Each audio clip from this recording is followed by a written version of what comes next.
नमस्कार. आज मी बनवणार आहे खस्ता मटार कचोरी. मटार कचोरी बनवण्यासाठी सगळ्यात आधी पीठ मळून घ्यायचं. त्यासाठी मी इथे 3 वाट्या मैदा घेतला आहे. त्यानंतर चवीनुसार मीठ घालायचं. मी इथे 1 चमचा मीठ घातला आहे. 2 मोठे चमचे तेल घालायचं. त्यानंतर हे व्यवस्थित मिक्स करून घ्यायचं आहे. पूर्ण पिठाला तेल व्यवस्थित लावून घ्यायचं. मी इथे पूर्ण पिठाला व्यवस्थित तेल लावून घेतलेलं आहे. ह्या पद्धतीने मूठ वाळून बघायची, म्हणजे आपलं तेलाचं प्रमाण व्यवस्थित आहे. आता थोडं थोडं पाणी घालून पीठ मळून घ्यायचं आहे. पीठ छान मऊसूद मळून घ्यायचं आहे. जास्त सैल पण करायचं नाही आणि जास्त घट्ट पण ठेवायचं नाही. ह्या पद्धतीने मी इथे कणिक मळून घेतलेली आहे. आता आपण हे 4 ते 5 मिनिटं मळून घेऊ. पीठ मळताना थोडंसं घट्ट ठेवायचं आणि मळून मळून त्याला मऊ करायचं आहे. त्याच्याने कचोऱ्या खूप खुसखुशीत होतात. आणि इथे कणिक मळून तयार आहे. आता कणिक मी अर्धा तास झाकून ठेवते. त्यानंतर कचोरीसाठी सारण बनवून घेऊ. त्यासाठी इथे मी 1 चमचा तेल घातला आहे. 1 छोटा चमचा तेल घ्यायचं. तेल गरम झालं की त्यात मटार घालायचे आणि भाजून घ्यायचं आहे. ह्या पद्धतीने हिरवा मटार व्यवस्थित 5 ते 10 मिनिटं परतून घ्यायचा आहे. गॅसची फ्लेम मंद ठेवायची आणि व्यवस्थित भाजून घ्यायचं. भाजून झाल्यानंतर मटारचा कलर चेंज होतो आणि थोडे मऊसूद होतात. त्यानंतर गॅस बंद करायचा आणि व्यवस्थित थंड करून घ्यायचे आहेत. मटार पूर्ण थंड करून घ्यायचे. त्यानंतर त्याच कढईत 1 चमचा धणे घ्यायचे आहे आणि 1 चमचा बडीशेप घ्यायची आणि व्यवस्थित भाजून घ्यायचं, गरम करून घ्यायचं आहे. धणे बडीशेप व्यवस्थित गरम झाले की गॅस बंद करायचा. त्यानंतर हे पूर्ण थंड करून मिक्सरमध्ये जाडसर बारीक करून घ्यायचं. त्यानंतर त्याच कढईत मी इथे 2 चमचे तेल घातलं आहे. तेल व्यवस्थित गरम झालं की त्यात मी 1 चमचा जाडसर वाटून घेतलेले धणे आणि बडीशेपची पावडर घेतली आहे. त्यानंतर त्यात 1 चमचा जिरे पावडर घालायची आणि 1 ते 1.5 चमचा लाल मिरची पावडर घालायची. मिरची पावडर चवीनुसार घालायची. तिखट कमी जास्त करू शकतात. आणि चवीनुसार मीठ घालायचं आहे.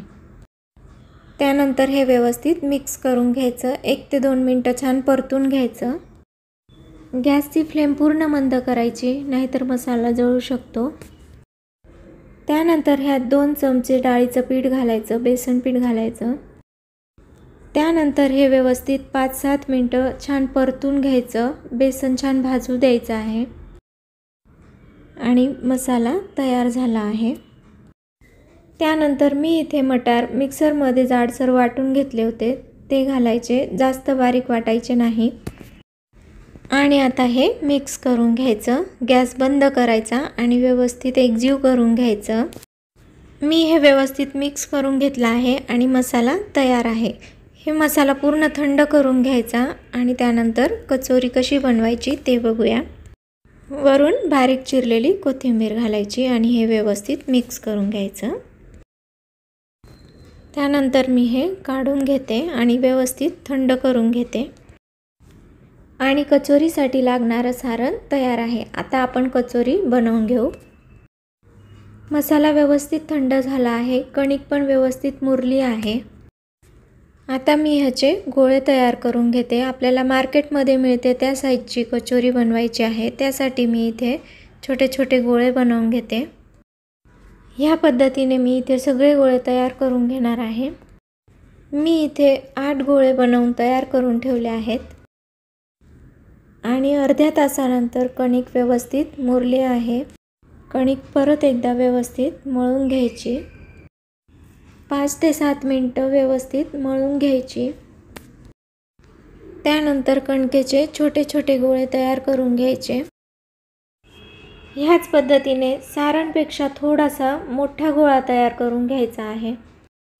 आणि त्यानंतर कचोरी बनवून घ्यायची। ह्या पद्धतीने हाताने कणकेची पारी तयार करून घ्यायची। त्यानंतर मसाल्याचा गोळा घेऊन ह्या पद्धतीने व्यवस्थित मसाला भरून घ्यायचा। कचोरी व्यवस्थित पॅक करायची, नाहीतर तेलात कचोरी फुटू शकते। आणि वरची कणिक थोडीशी काढून टाकायची आणि हलक्या हाताने प्रेस करायचं। ह्याच पद्धतीने सगळ्या कचोऱ्या तयार करून घ्यायच्या आहेत। त्यानंतर एक एक कचोरी घ्यायची आणि ह्या पद्धतीने प्रेस करून थोडीशी मोठी करून घ्यायची आहे, पातळ करून घ्यायची। ह्या पद्धतीने हलक्या हाताने व्यवस्थित प्रेस करून व्यवस्थित पातळ करून घ्यायची। कडा पण व्यवस्थित पातळ करायच्या। ह्याच पद्धतीने सगळ्या कचोऱ्या तयार करून घ्यायच्या आहेत। त्यानंतर मी इथे कचोरी तळण्यासाठी तेल गरम करायला ठेवलं होतं। तेल अगदी कोमट ठेवायचं आहे, जास्त गरम करायचं नाही आणि एक एक कचोरी कोमट तेलात सोडायची। तेल अगदी हलकं गरम करायचं आहे। तुम्ही बघू शकता तेल अजिबात जास्त गरम नाही। कचोऱ्या लगेच पलटवायच्या नाही।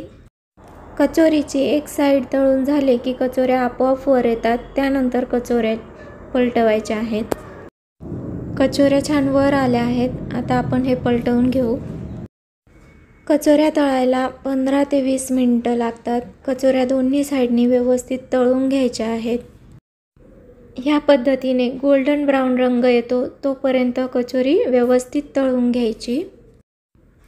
कचोरी तळताना 15 मिनिटं गॅसची फ्लेम मंद ठेवायची। त्यानंतर 2 मिनिटं फक्त कलर येण्यासाठी गॅसची फ्लेम मोठी करायची आणि गोल्डन ब्राउन कलर आला की कचोऱ्या काढून घ्यायच्या आहेत।